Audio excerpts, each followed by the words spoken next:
O grande conflito. Capítulo 20. Um grande movimento mundial. Na profecia da mensagem do primeiro anjo, no capítulo 14 de Apocalipse, é predito um grande despertamento religioso sob a proclamação da breve vinda de Jesus. É visto um anjo a voar pelo meio do céu e tinha o Evangelho eterno para o proclamar aos que habitam sobre a terra e a toda nação e tribo e língua e povo. Com grande voz, ele proclama a mensagem: temei a Deus e dai-lhe glória, porque vinda é a hora do seu juízo. E adorai aquele que fez o céu, e a terra, e o mar, e as fontes das águas. Apocalipse 14, versos 6 e 7. É significativo o fato de afirmar-se ser um anjo o arauto desta advertência. Pela pureza, glória e poder do mensageiro celestial, a sabedoria divina foi servida de representar o caráter exaltado da obra a cumprir-se pela mensagem e o poder e glória que a deveriam acompanhar. E o vôo do anjo pelo meio do céu, a grande voz com que é proferida a advertência e sua proclamação a todos os que habitam sobre a terra, a toda a nação e tribo e língua e povo, evidenciam a rapidez e extensão mundial do movimento. A própria mensagem derrama luz sobre o tempo em que este movimento deve ocorrer. Declara-se que faz parte do Evangelho eterno e anuncia a abertura do juízo. A mensagem da salvação tem sido pregada em todos os séculos, mas esta mensagem é uma parte do Evangelho que só poderia ser pregada nos últimos dias, pois somente então seria verdade que a hora do juízo havia chegado. As profecias apresentam uma sucessão de acontecimentos que nos levam ao início do juízo. Isto se observa especialmente no livro de Daniel. Entretanto, a parte de sua profecia que se refere aos últimos dias, Daniel teve ordem de fechar e selar até o tempo do fim. Não poderia, antes que alcançássemos o tempo do juízo, ser proclamada uma mensagem relativa ao mesmo juízo e baseada no cumprimento daquelas profecias. Mas no tempo do fim, diz o profeta, muitos correrão de uma parte para outra e a ciência se multiplicará. Daniel capítulo 12, verso 4. O apóstolo São Paulo advertiu a igreja a não esperar a vinda de Cristo em seu tempo. Porque não será assim, diz ele, sem que antes venha a apostasia e se manifeste o homem do pecado. 2 Tessalonicenses 2, 3. Não poderemos esperar pelo advento de nosso Senhor, senão depois da grande apostasia e do longo período do domínio do homem do pecado. Este homem do pecado, que também é denominado mistério da injustiça, filho da perdição e o iníquo, representa o papado, que, conforme foi anunciado pelos profetas, deveria manter sua supremacia durante 1260 anos. Este período terminou em 1798. A vinda de Cristo não poderia ocorrer antes daquele tempo. São Paulo, com a sua advertência, abrange toda a dispensação cristã até o ano de 1798.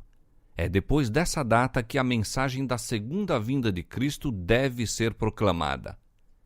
Semelhante mensagem jamais foi apresentada nos séculos passados. São Paulo, como vimos, não a pregou. Indicara aos irmãos a vinda do Senhor num futuro então muito distante. Os reformadores não a proclamaram. Martinho Lutero admitiu o juízo para mais ou menos 300 anos no futuro, a partir de seu tempo. Desde 1798, porém, o livro de Daniel foi descerrado, aumentou-se o conhecimento das profecias e muitos têm proclamado a mensagem solene do juízo próximo. Como a grande reforma do século XVI, o movimento do Advento apareceu simultaneamente em vários países da cristandade. Tanto na Europa como na América, homens de fé e oração foram levados a estudar as profecias e, seguindo o relatório inspirado, viram provas convincentes de que o fim de todas as coisas estava próximo. Em diferentes países, houve grupos isolados de cristãos que, unicamente pelo estudo das Escrituras, creram na proximidade do advento do Salvador. Em 1821, 3 anos depois de Miller chegar à sua explicação das profecias que apontavam para o tempo do juízo, o Dr. José Wolff, o missionário a todo o mundo, começou a proclamar a próxima vinda do Senhor. Wolff nasceu na Alemanha, de filiação hebreia, sendo seu pai rabino judeu. Quando ainda muito jovem, convenceu-se da verdade da religião cristã. Dotado de espírito ativo e inquiridor, fora ávido ouvinte das conversas em casa do pai, ao congregarem diariamente judeus devotos para recordarem as esperanças e expectativas de seu povo, a glória do Messias vindouro e a restauração de Israel. Ouvindo certo dia mencionar a Jesus de Nazaré, o menino perguntou quem era ele. Um judeu do maior talento, foi a resposta. Mas como pretendesse ser o Messias, o tribunal judaico o condenou à morte. Por que então, volveu que fizera a pergunta, se acha Jerusalém destruída e por que nos encontramos em cativeiro? Ai de nós, respondeu o pai, porque os judeus assassinaram os profetas. Logo se insinuou na criança o pensamento: talvez fosse também Jesus um profeta, e os judeus o mataram sendo ele inocente. Tão forte foi esse pensamento que, embora lhe fosse proibido entrar em qualquer igreja cristã, muitas vezes se demorava do lado de fora a escutar a pregação. Tendo apenas 7 anos de idade, estava ele a jactar-se diante de um idoso vizinho cristão do triunfo futuro de Israel pelo advento do Messias, quando o ancião disse amavelmente: meu caro menino, dir-te-ei quem foi o verdadeiro Messias. Foi Jesus de Nazaré, a quem teus antepassados crucificaram, assim como fizeram com os profetas da antiguidade. Vai para casa e lê o capítulo 53 de Isaías e te convencerás de que Jesus Cristo é o Filho de Deus. A convicção prontamente se apoderou dele. Foi para casa, leu a passagem e admirou-se de ver quão perfeitamente ela se havia cumprido em Jesus de Nazaré. Seriam verdadeiras as palavras do cristão? Pediu o rapaz ao pai uma explicação da profecia, mas defrontou com um silêncio tão rigoroso que nunca mais ousou referir-se ao assunto. Isto, entretanto, apenas lhe aumentou o desejo de saber mais a respeito da religião cristã. Era-lhe cautelosamente conservado fora do alcance o conhecimento que buscava em seu lar hebreu, mas quando contava apenas 11 anos de idade, deixou a casa paterna e saiu para o mundo a fim de obter por si mesmo educação, escolher sua religião e ofício. Encontrou durante algum tempo um lar entre os parentes, mas não tardou a ser por eles expulso como apóstata e sozinho e sem vintém, teve de se conduzir entre estranhos. Ia de lugar em lugar, estudando diligentemente e conseguindo a subsistência com o ensino do hebraico. Por influência de um professor católico, foi levado a aceitar a fé romana e formulou o propósito de se fazer missionário para o seu próprio povo. Com este objetivo, foi, alguns anos mais tarde, prosseguir os seus estudos no Colégio da Propaganda em Roma. Ali, seu hábito de pensar independentemente e falar com franqueza acarretou-lhe a acusação de heresia. Atacava abertamente os abusos da Igreja e insistia na necessidade de reforma. Embora a princípio fosse tratado com favor especial pelos dignitários papais, depois de algum tempo o removeram de Roma. Foi de um lugar para outro, sob a vigilância da Igreja, até que se tornou evidente que nunca poderia ser levado a submeter-se ao cativeiro do romanismo. Declararam-no incorrigível, deixaram-no em liberdade para que fosse onde lhe aprovesse. Encaminhou-se então para a Inglaterra e, professando a fé protestante, uniu-se à Igreja Anglicana. Depois de 2 anos de estudo, se entregou em 1821 à sua missão. Ao mesmo tempo que Wolff aceitava a grande verdade do primeiro advento de Cristo como homem de dores e experimentado nos trabalhos, via que as profecias apresentavam com igual clareza seu segundo advento com poder e glória. E ao passo que procurava conduzir seu povo a Jesus de Nazaré como o prometido, e indicar-lhes a sua primeira vinda em humilhação como sacrifício pelos pecados dos homens, ensinava-lhes também sua segunda vinda como Rei e Libertador. Jesus de Nazaré, o verdadeiro Messias, dizia ele, cujas mãos e pés foram traspassados, que como um cordeiro foi levado ao matadouro, que foi o homem de dores e experimentado em trabalhos, que veio pela primeira vez depois de ser o cetro tirado de Judá e o poder legislativo entre seus pés, virá pela segunda vez nas nuvens do céu e com a trombeta do arcanjo, e estará em pé sobre o Monte das Oliveiras, e aquele domínio sobre a criação que uma vez fora entregue a nosso primeiro pai e por ele perdido, será dado a Jesus. Ele será rei sobre a terra toda. Cessarão os gemidos, as lamentações da criação, e cânticos de louvor e ações de graça serão ouvidos. Quando Jesus vier na glória de seu Pai, com os santos anjos, os crentes que estiverem mortos ressuscitarão primeiro. Isto é o que nós, cristãos, chamamos primeira ressurreição. Então, o reino animal mudará sua natureza e se submeterá a Jesus. Prevalecerá a paz universal. O Senhor novamente olhará para a terra e dirá que tudo é muito bom. Wolff cria na próxima vinda do Senhor e sua interpretação dos períodos proféticos colocava o grande acontecimento em muito poucos anos de diferença do tempo indicado por Miller. Aos que insistiam nesta passagem, daquele dia e hora ninguém sabe, que os homens nada devem saber em relação à proximidade do advento, Wolff replicava: disse nosso Senhor que aquele dia e hora nunca deveriam ser conhecidos? Não nos deu ele sinais dos tempos, a fim de que possamos ao menos saber a aproximação de sua vinda, como alguém sabe da proximidade do verão pelo brotar das folhas na figueira? Não deveremos jamais conhecer esse tempo, quando Jesus mesmo nos exorta não somente a ler o profeta Daniel, mas a compreendê-lo?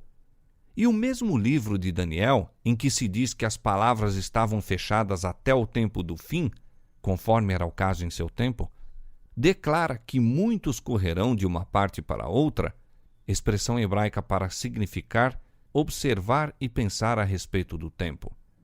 E a ciência, em relação ao seu tempo, se multiplicará. Demais, nosso Senhor não tem o intuito de dizer com isto que a proximidade do tempo não será conhecida, mas que o dia e hora exatos ninguém sabe. Pelos sinais dos tempos, diz ele, será conhecido o suficiente para nos induzir ao preparo para a sua vinda, tal como Noé preparou a arca. Em relação ao sistema popular de interpretar as Escrituras, ou de mal interpretá-las, escreveu Wolff: a maior parte da igreja cristã tem se separado do claro sentido das Escrituras, volvendo ao sistema fantasioso dos budistas. Estes creem que a futura felicidade dos homens consistirá em mover-se pelo ar. Admitem que, quando leem judeus, devem entender gentios, e quando leem Jerusalém, devem compreender igreja. E se fala de terra, significa céu, e pela vinda do Senhor, devem compreender o progresso das sociedades missionárias. E subir ao monte da casa do Senhor significa imponente reunião religiosa dos metodistas. Durante 24 anos, de 1821 a 1845, Wolff viajou extensamente. Na África, visitando o Egito e a Abissínia, na Ásia, atravessando a Palestina, Síria, Pérsia, Bucara e a Índia. Visitou também os Estados Unidos, pregando na viagem para lá, na ilha de Santa Helena. Chegou a Nova York em agosto de 1837 e, depois de falar naquela cidade, pregou em Filadélfia e Baltimore, dirigindo-se finalmente a Washington. Ali, diz ele, por uma proposta apresentada pelo ex-presidente John Quincy Adams em uma das casas do Congresso, concedeu-se-me unanimemente o uso do salão do Congresso para uma conferência que eu pronunciei em um sábado, honrada com a presença de todos os congressistas e também do bispo de Virgínia e do clero e cidadãos de Washington. A mesma honra me foi conferida pelos membros do governo de Nova Jersey e Pensilvânia, em cuja presença fiz conferências sobre minhas pesquisas na Ásia e também sobre o reino pessoal de Jesus Cristo. O Dr. Wolff viajou nos países mais bárbaros, sem a proteção de qualquer autoridade europeia, suportando muitas agruras e cercado de inumeráveis perigos. Foi espancado e sofreu fome, sendo vendido como escravo e 3 vezes condenado à morte. Foi assediado por ladrões e algumas vezes quase pereceu de sede. Uma ocasião, despojaram-no de tudo o que possuía, obrigando-no a viajar centenas de quilômetros a pé através de montanhas, descalço e com os pés enregelados ao contato do chão frio e o rosto açoitado pela neve. Quando advertido pelo fato de ir desarmado entre tribos selvagens e hostis, declarava estar provido de armas, oração, zelo para com Cristo e confiança em seu auxílio. Também estou provido, disse ele, do amor de Deus e do meu próximo em meu coração e da Bíblia em minhas mãos. Aonde quer que fosse, levava consigo as escrituras em hebraico e em inglês. De uma de suas últimas jornadas, diz ele, eu conservava a Bíblia aberta na mão. Sentia que o meu poder estava no livro e que sua força me sustentaria. Assim perseverou em seus labores até que a mensagem do juízo foi levada a uma grande parte habitável do globo. Entre judeus, turcos, parsis, hindus e muitas outras nacionalidades e raças, ele distribuiu a palavra de Deus nessas várias línguas e em toda parte anunciou a proximidade do reino do Messias. Em suas viagens na Bukhara, encontrou a doutrina da próxima vinda do Senhor, professada por um povo remoto e isolado. Os árabes do Iêmene, diz ele, acham-se de posse de um livro chamado Seera, que dá informação sobre a segunda vinda de Cristo e seu reino em glória, e esperam ocorrerem grandes acontecimentos no ano de 1840. No Iêmene, passei 6 dias com os filhos de Recabe. Não bebem vinho, não plantam vinhedos, não semeiam e vivem em tendas. Lembram-se do bom e velho Jonadab, filho de Recabe. E encontrei em sua companhia filhos de Israel, da tribo de Dan, que esperam com os filhos de Recabe a breve vinda do Messias nas nuvens do céu. Outro missionário verificou existir crença semelhante na Tartária. Um sacerdote tártaro perguntou ao missionário quando Cristo viria pela segunda vez. Ao responder o missionário que nada sabia a respeito, o sacerdote pareceu ficar grandemente surpreso com tal ignorância em quem professava ser ensinador da Bíblia e declarou sua própria crença baseada na profecia de que Cristo viria aproximadamente em 1844. Já em 1826, a mensagem do Advento começou a ser pregada na Inglaterra. O movimento ali não tomou forma definida como na América. O tempo exato do Advento não era geralmente tão ensinado, mas proclamava-se vastamente a grande verdade da próxima vinda de Cristo em poder e glória. E isto não somente entre os dissidentes e não conformistas. Morante Brock, escritor, declara que mais ou menos 700 pastores da Igreja Anglicana estavam empenhados na pregação deste Evangelho do Reino. A mensagem que indicava 1844 como o tempo da vinda do Senhor foi também dada na Grã-Bretanha. Publicações sobre o Advento provenientes dos Estados Unidos, eram amplamente disseminadas. Livros e revistas reeditavam-se na Inglaterra, e em 1842, Roberto Winter, inglês nato, que recebera na América a fé do Advento, voltou a seu país natal para anunciar a vinda do Senhor. Muitos se uniram a ele na obra, e a mensagem do juízo foi proclamada em várias partes da Inglaterra. Na América do Sul, em meio de desumanidade e artimanha dos padres, Lacunza, jesuíta espanhol, teve acesso às Escrituras e recebeu assim a verdade da imediata volta de Cristo. Constrangido a fazer a advertência e desejando contudo escapar das censuras de Roma, publicou suas ideias sob o pseudônimo de Rabi ben Israel, representando-se a si mesmo como judeu converso. Lacunza viveu no século XVIII, mas foi aproximadamente em 1825 que seu livro Encontrando Acesso em Londres foi traduzido para a língua inglesa. Sua publicação serviu para aprofundar o interesse que já despertava na Inglaterra pelo assunto do Segundo Advento.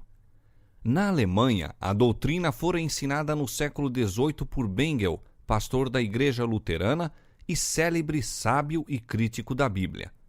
Completando sua educação, Bengel havia se dedicado ao estudo de teologia, a quem o pendor de seu espírito grave e religioso, acentuado e fortalecido pelo seu primitivo ensino e disciplina, naturalmente o inclinava. Como outros jovens de caráter meditativo, antes e depois dele, teve que lutar com dúvidas e dificuldades de natureza religiosa. E ele faz alusão, muito sentidamente, às muitas setas que lhe transpassavam o pobre coração, tornando-lhe a juventude difícil de suportar. Ao tornar-se membro do consistório de Württemberg, advogou a causa da liberdade religiosa. Ao passo que mantinha os direitos e privilégios da Igreja, defendia toda a liberdade razoável aos que se sentiam obrigados, por motivos de consciência, a retirar-se de sua comunhão. Os bons efeitos desta política são ainda sentidos em sua província natal. Foi enquanto preparava um sermão sobre Apocalipse capítulo 21 para o domingo do Advento que a luz da segunda vinda de Cristo raiou no espírito de Bengel. As profecias do Apocalipse desvendaram-se-lhe a compreensão como nunca dantes. Vencido pela intuição da importância estupenda e extraordinária glória das cenas apresentadas pelo profeta, foi obrigado a desviar-se por algum tempo da contemplação do assunto.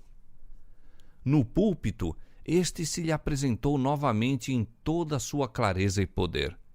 Desde aquele tempo, se dedicou ao estudo das profecias, especialmente as do Apocalipse, e logo chegou à crença de que elas mostravam a proximidade da vinda de Cristo. A data que fixou como o tempo do segundo advento diferia, em muitos poucos anos, da que mais tarde Miller admitiu. Os escritos de Bengel têm sido espalhados por toda a cristandade. Suas ideias sobre profecias foram, de modo geral, recebidas em seu próprio estado de Württemberg e, até certo ponto, em outras partes da Alemanha. O movimento continuou depois de sua morte e a mensagem do Advento ouviu-se na Alemanha ao mesmo tempo em que despertava a atenção dos homens em outras terras. Logo no início, alguns dos crentes foram à Rússia e ali formaram colônias, e a crença na próxima vinda de Cristo é ainda mantida pelas igrejas alemãs daquele país. A luz brilhou também na França e Suíça. Em Genebra, onde Farel e Calvino tinham propagado as verdades da Reforma, Gaussen pregou a mensagem do Segundo Advento. Na escola, como estudante, Gaussen encontrou o espírito de racionalismo que invadiu a Europa toda durante a última parte do século XVIII e início do XIX, e ao entrar para o ministério, não somente ignorava a verdadeira fé, mas se inclinava ao ceticismo. Em sua mocidade se interessara pelo estudo da profecia. Depois de ler a história antiga de Hollen, sua atenção foi despertada para o segundo capítulo de Daniel, e surpreendeu-se com a maravilhosa exatidão com que a profecia se cumprira, conforme se via no relato do historiador. Ali estava um testemunho da inspiração das Escrituras que lhe serviu como âncora entre os perigos dos últimos anos. Não podia ficar satisfeito com os ensinos do racionalismo e, estudando a Bíblia e procurando luz mais clara, foi ele, depois de algum tempo, levado a uma fé positiva. Prosseguindo com as investigações sobre as profecias, chegou à crença de que a vinda do Senhor estava próxima. Impressionado com a solenidade e importância desta grande verdade, desejou levá-la ao povo. Mas a crença popular de que as profecias de Daniel são mistérios e não podem ser compreendidas foi-lhe sério obstáculo no caminho. Decidiu-se finalmente, como antes dele fizera Farel ao evangelizar Genebra, a começar o trabalho com as crianças, esperando, por meio delas, interessar os pais. Desejo que seja compreendido, disse ele mais tarde, falando de seu objetivo neste empreendimento, que não é por considerá-lo de pequena importância, mas, ao contrário, por causa do seu grande valor, que desejei apresentá-lo desta maneira familiar e que falei às crianças. Quis ser ouvido e receei que não o seria se me dirigisse primeiramente às pessoas adultas. Decidi-me, portanto, a ir aos mais jovens. Arranjo um auditório de crianças. Se ele aumenta e os ouvintes escutam com interesse e agrado, compreendem e explicam o assunto, estou certo de que terei logo uma segunda reunião e os adultos, por sua vez, hão de ver também que vale a pena sentar-se e estudar. Feito isto, a causa está ganha. O esforço foi bem sucedido. Ao falar às crianças, pessoas mais velhas vieram também para ouvir. As galerias da igreja ficavam repletas de ouvintes atentos. Entre esses, havia homens de posição e saber, bem como desconhecidos e estrangeiros que visitavam Genebra. E assim, a mensagem foi levada para outras partes. Animado com o êxito, Galsen publicou suas lições esperando promover o estudo dos livros proféticos nas igrejas do povo de língua francesa. Publicar a instrução dada às crianças, diz Galsen, é dizer aos adultos que muitas vezes negligenciam os ditos livros sob o falso pretexto de que são obscuros. Como podem ser eles obscuros se vossos filhos os compreendem? Eu tinha grande desejo, acrescenta ele, de tornar popular, se possível, o conhecimento das profecias em nossos rebanhos. Estudo algum existe, na verdade, que me pareça responder melhor às necessidades do tempo. É por meio dele que devemos preparar-nos para a tribulação próxima e vigiar e esperar por Jesus Cristo. Conquanto um dos mais distintos e queridos pregadores da língua francesa, Galsen, depois de algum tempo, foi suspenso do ministério pela falta principal de usar a Bíblia ao dar instrução aos jovens em vez do catecismo da igreja, manual fraco e racionalista, quase destituído de fé positiva. Mais tarde se tornou professor numa escola de teologia e aos domingos continuava seu trabalho como catequista falando às crianças e instruindo-as nas Escrituras. Suas obras sobre as profecias despertaram também muito interesse. Da cátedra de professor, por intermédio da imprensa e pela sua ocupação favorita como mestre de crianças, continuou durante muitos anos a exercer vasta influência, sendo um instrumento a chamar a atenção de muitos para o estudo das profecias que indicavam a próxima vinda do Senhor. Na Escandinávia, também a mensagem do Advento foi proclamada e suscitou grande interesse.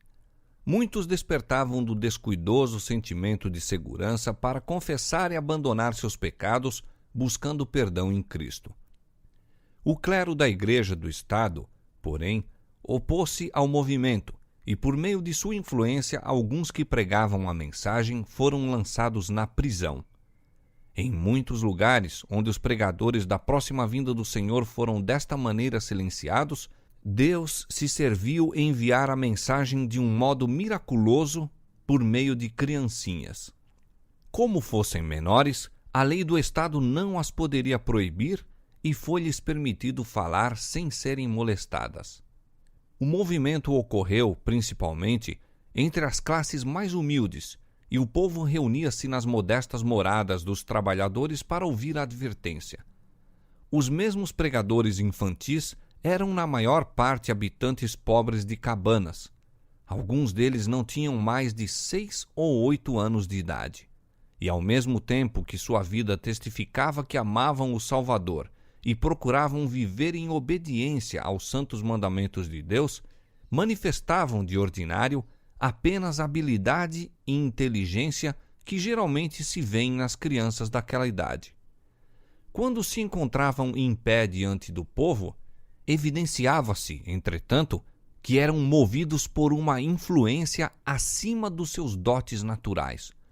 O tom da voz e as maneiras se transformavam e, com poder solene, faziam a advertência do juízo, empregando as próprias palavras das Escrituras: temei a Deus e dá-lhe glória, porque vinda é a hora do seu juízo. Reprovavam os pecados do povo, não somente condenando a imoralidade e o vício, mas repreendendo o mundanismo e a apostasia, admoestando os ouvintes a que fugissem apressadamente da ira vindoura. O povo ouvia com tremor.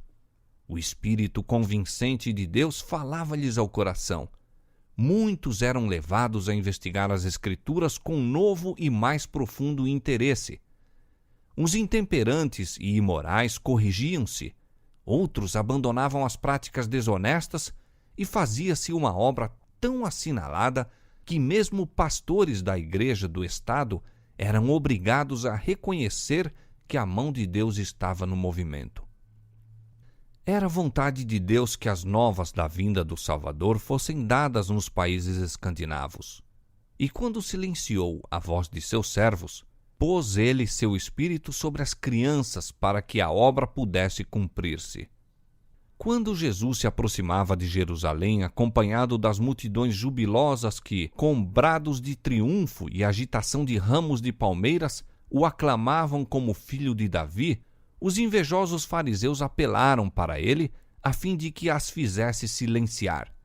Jesus, porém, respondeu que tudo aquilo era o cumprimento da profecia e que, se aquelas vozes se calassem, as próprias pedras clamariam.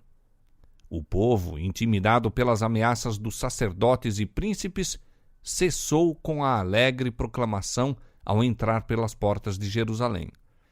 Mas as crianças, nos pátios do templo, entoavam em seguida o estribilho e, agitando ramos de palmeira, clamavam: Hosana ao filho de Davi. Mateus 21, 8 a 16. Quando os fariseus, profundamente descontentes, lhe disseram: ouves o que estes dizem? Jesus respondeu: sim. Nunca lestes? Pela boca dos meninos e das criancinhas de peito tiraste o perfeito louvor? Assim como Deus agiu por meio das crianças no tempo do primeiro advento de Cristo, também o fez ao dar a mensagem de seu segundo advento. A palavra de Deus deve cumprir-se para que a proclamação da vinda do Salvador seja feita a todos os povos, línguas e nações. A Guilherme Miller e seus cooperadores coube a pregação desta advertência na América. Este país se tornou o centro da grande obra do Advento. Foi aqui que a profecia da mensagem do primeiro anjo teve o cumprimento mais direto. Os escritos de Miller e seus companheiros foram levados a países distantes. Em todo o mundo, onde quer que houvessem penetrado missionários, para ali se enviaram as alegres novas da breve volta de Cristo. Por toda a parte se propagou a mensagem do Evangelho eterno: temei a Deus e dá-lhe glória, porque vinda é a hora do seu juízo.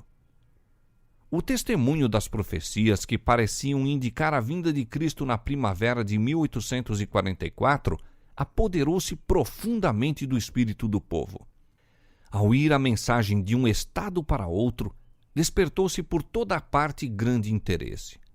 Muitos estavam convictos de que os argumentos tirados dos períodos proféticos eram corretos e, sacrificando o orgulho de suas opiniões, recebiam alegremente a verdade. Alguns pastores puseram de lado suas ideias e sentimentos sectaristas e, renunciando a seus salários e suas igrejas, uniram-se na proclamação da vinda de Jesus. Houve, entretanto, relativamente poucos pastores que aceitaram esta mensagem. Foi, por conseguinte, confiada em grande parte aos humildes leigos.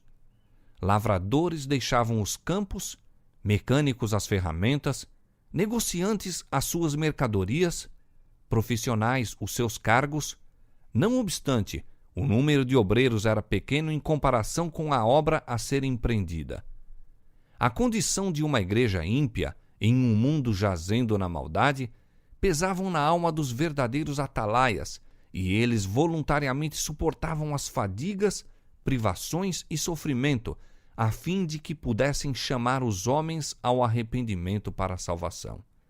A obra, ainda que Satanás se opusesse, prosseguia firmemente, sendo a verdade do advento aceita por milhares. Por toda parte se ouvia o penetrante testemunho, advertindo os pecadores, tanto mundanos como membros da igreja, a fugirem da ira vindoura. Quais São João Batista, o precursor de Cristo, os pregadores punham um machado à raiz da árvore e, com todos, insistiam em que produzissem frutos dignos de arrependimento. Seus fervorosos apelos achavam-se em evidente contraste com as afirmações de paz e segurança que se ouviam nos púlpitos populares. E onde quer que a mensagem fosse apresentada, comovia o povo. O simples e direto testemunho das Escrituras levava ao coração pelo poder do Espírito Santo, comunicava-lhes um peso de convicção a que poucos eram capazes de resistir inteiramente. Os que professavam a religião eram despertos de sua falsa segurança. Viam sua apostasia, mundanidade e incredulidade, seu orgulho e egoísmo. Muitos buscavam o Senhor com arrependimento e humilhação. Fixavam agora no céu as afeições que durante tanto tempo se haviam apegado às coisas terrenas. O Espírito de Deus repousava sobre eles e, com coração abrandado e subjugado, uniam-se para fazer soar o clamor: temei a Deus e dai-lhe glória, porque vinda é a hora do seu juízo. Pecadores, chorando, perguntavam: que devo fazer para me salvar? Aqueles cuja vida tinha sido assinalada pela desonestidade estavam ansiosos por fazer a devida restituição. Todos os que encontravam paz em Cristo anelavam ver outros participarem desta bênção. O coração dos pais se convertia aos filhos e os dos filhos aos pais. As barreiras do orgulho e reserva foram varridas. Fizeram-se confissões sinceras e os membros da família trabalhavam pela salvação dos mais queridos e dos que mais perto se achavam. Frequentemente se ouvia a voz de fervorosa intercessão. Por toda parte havia almas em profunda angústia, lutando com Deus. Muitos passavam em oração a noite toda para obter a certeza de que seus pecados estavam perdoados ou pela conversão dos parentes ou vizinhos. Todas as classes se congregavam nas reuniões adventistas. Ricos e pobres, grandes e humildes, achavam-se por vários motivos ansiosos por ouvir, por si mesmos, a doutrina do segundo advento. O Senhor detinha o espírito de oposição enquanto seus servos explicavam as razões de sua fé. Algumas vezes o instrumento era fraco, mas o Espírito de Deus dava poder à sua verdade. Sentia-se a presença dos santos anjos nessas assembleias e muitos eram diariamente acrescentados aos crentes. Ao serem repetidas as provas da próxima vinda de Cristo, vastas multidões escutavam silenciosas e extasiadas as solenes palavras. O céu e a terra pareciam aproximar-se um do outro. O poder de Deus se fazia sentir em velhos e jovens e nos de meia idade. os homens procuravam seus lares com louvores nos lábios, ressoando o som festivo no ar silencioso da noite. Pessoa alguma que haja assistido àquelas reuniões jamais poderá esquecer-se dessas cenas do mais profundo interesse. A proclamação de um tempo definido para a vinda de Cristo despertou grande oposição de muitos dentre todas as classes, desde o pastor, no púlpito, até ao mais ousado pecador. Cumpriram-se as palavras da profecia. Nos últimos dias virão escarnecedores, andando segundo suas próprias concupiscências e dizendo: onde está a promessa de sua vinda? Porque desde que os pais dormiram, todas as coisas permanecem como desde o princípio da criação. 2 São Pedro, capítulo 3, versos 3 e 4. Muitos que professavam amar ao Salvador declaravam que não se opunham à doutrina do segundo advento. Faziam objeções unicamente ao tempo definido, mas os olhos de Deus que veem tudo liam-lhes o coração. Não desejavam ouvir acerca da vinda de Cristo para julgar o mundo com justiça. Haviam sido servos infiéis. Suas obras não resistiriam à inspeção do Deus que sonda os corações e receavam encontrar-se com o Senhor. Tais como os judeus nos dias de Cristo não estavam preparados para recebê-lo. Não somente se recusavam a ouvir os claros argumentos das Escrituras Sagradas, mas procuravam ridicularizar aos que aguardavam o Senhor.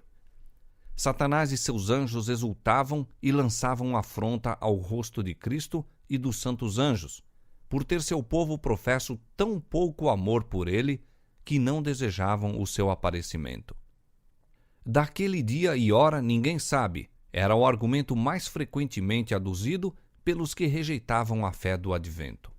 A passagem é: daquele dia e hora ninguém sabe, nem os anjos do céu, nem o Filho, mas unicamente meu Pai.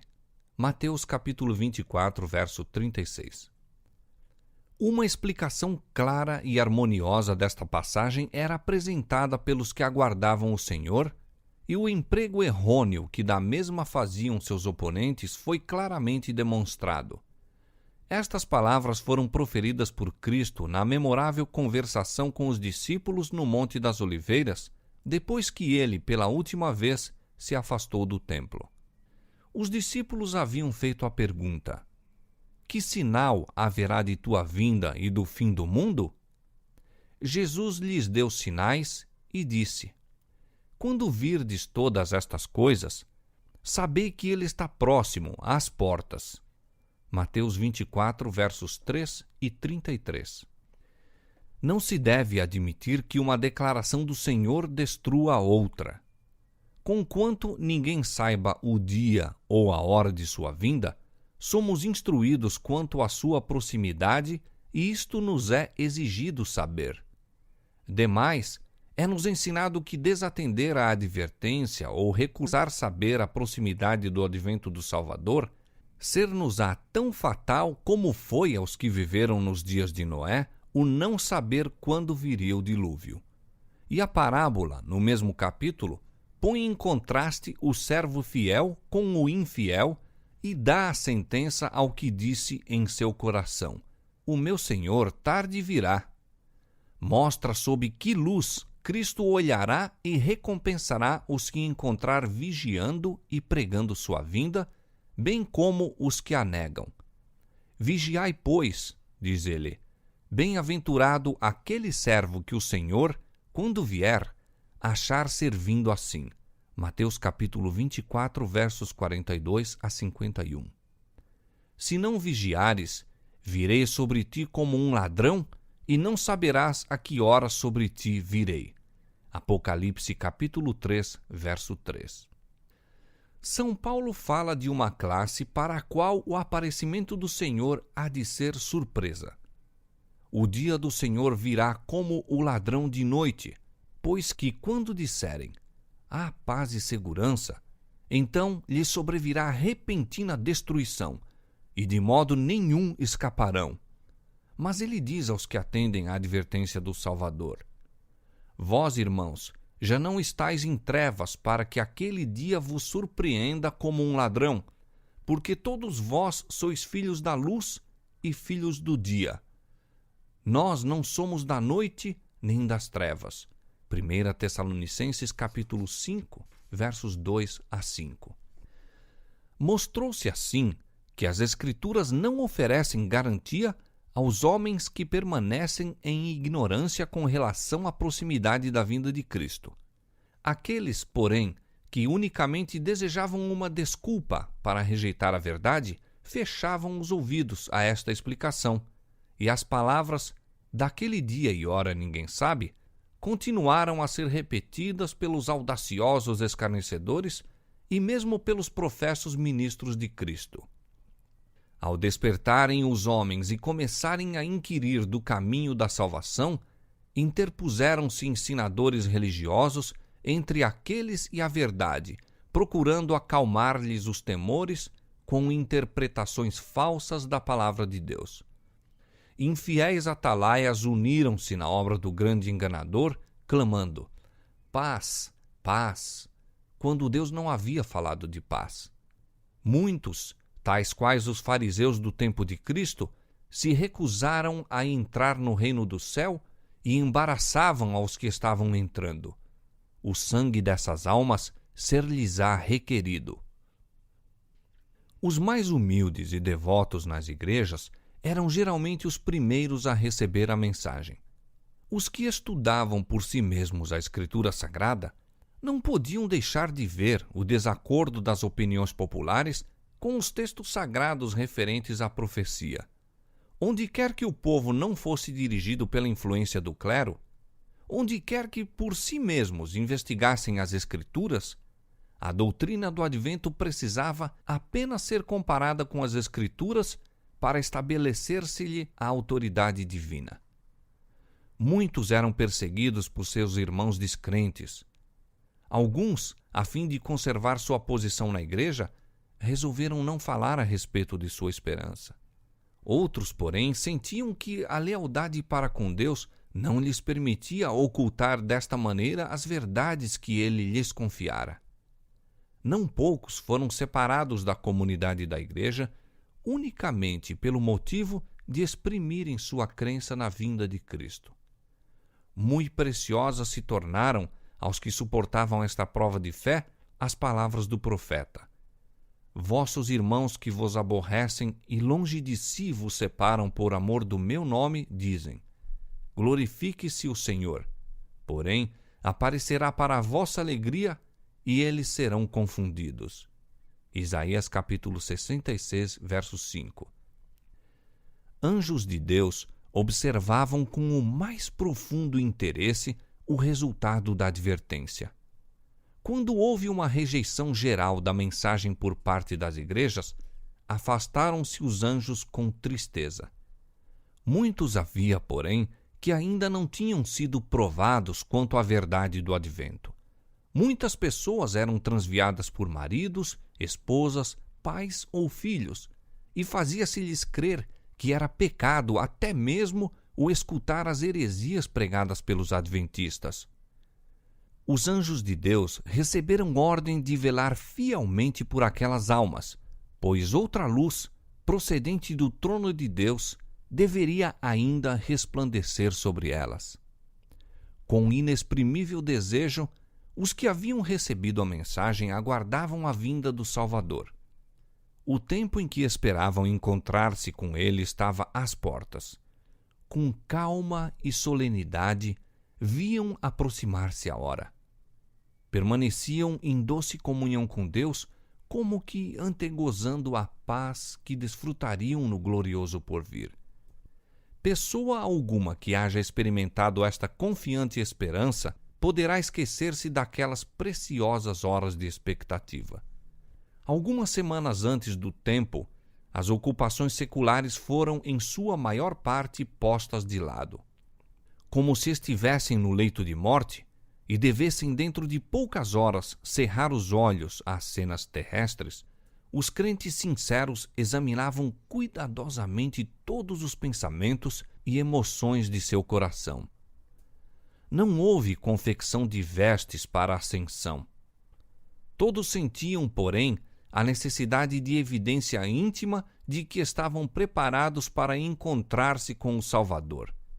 Suas vestes brancas eram a pureza da alma, o caráter purificado do pecado pelo sangue expiatório de Cristo. Oxalá ainda houvessem entre o povo professo de Deus o mesmo espírito de exame de coração, a mesma fé ardorosa e resoluta. Houvessem eles desta maneira continuado a humilhar-se perante o Senhor, a instar com suas petições no propiciatório, e estariam de posse de uma experiência muito mais rica do que aquela que ora possuem. Há muito pouca oração, muita falta de verdadeira convicção do pecado, e a ausência de uma fé viva deixa a muitos destituídos da graça tão ricamente provida por nosso Redentor. Deus intentara provar o seu povo. Sua mão ocultou um erro no cômputo dos períodos proféticos. Os adventistas não descobriram esse erro.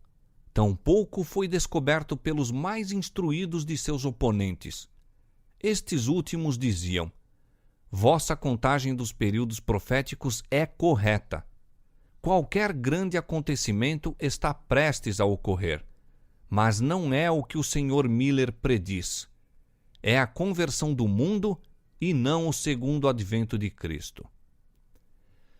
Passou-se o tempo de expectação e Cristo não apareceu para o libertamento de seu povo. Os que com fé e amor sinceros haviam esperado o Salvador experimentaram amargo desapontamento. Todavia, os propósitos de Deus se cumpriam. Estava ele a provar o coração dos que professavam estar à espera de seu aparecimento. Muitos havia entre eles que não tinham sido constrangidos por motivos mais elevados do que o medo.